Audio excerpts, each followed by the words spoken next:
안녕하세요. 채널 4월 31일 성형외과 전문의 김찬우입니다.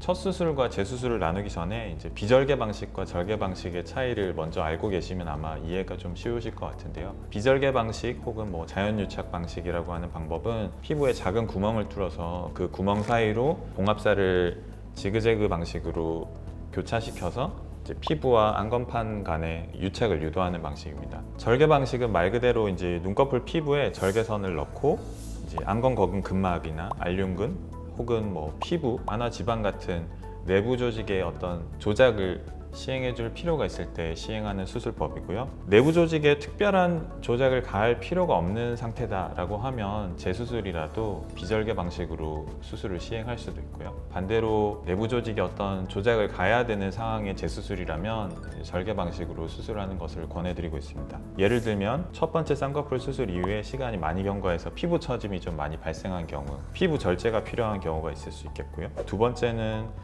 겹주름이 쌍꺼풀 라인 주위로 많이 형성되어 있어서 절개 방식으로 재수술을 시행하게 되고, 또한 이제 눈꺼풀 꺼짐이 있어서 그 꺼짐을 해결하기 위해서 안화지방의 지방 재배치라든지 안검 하수가 심한 경우에 안검 하수 교정을 어느 정도 많이 가져가야 된다. 그럴 때도 절개 방식으로 재수술을 시행하는 것이 맞겠습니다.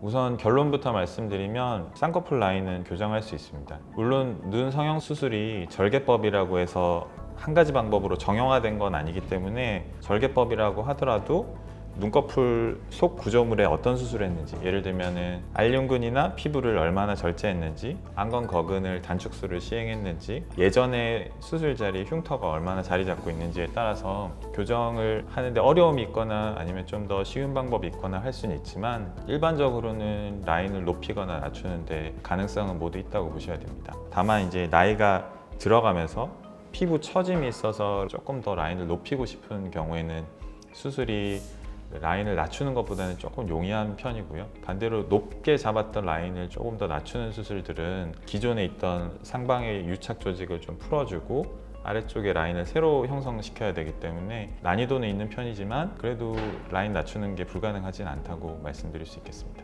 특히 또 환자의 눈 특성에 따라서는 몽고주름이 좀 과다하거나 한 경우에 앞트임이나 윗트임 정도만으로도 기존의 쌍꺼풀 라인은 그대로 두고 유지한 채로 본인이 원하는 인아웃 라인 내지는 세미아웃 라인으로 변경할 수 있는 눈들도 있습니다. 그래서 상담을 받아보시고 내 눈에서 어떤 부분이 가능하고 어떤 부분이 어려울지는 성형외과 전문의 견해를 한번 들어보시는 게 좋을 것 같습니다.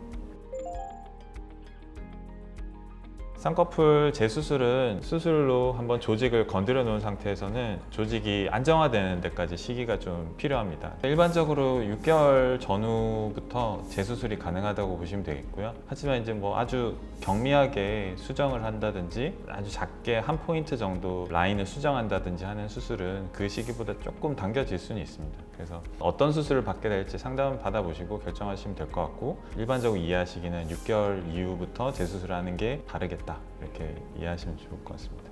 오늘 채널 4월 31일에서 쌍꺼풀 재수술에 대한 내용으로 이야기를 나눠보았습니다. 영상이 도움이 되셨다면 구독과 좋아요, 알림 설정 부탁드리겠습니다. 감사합니다.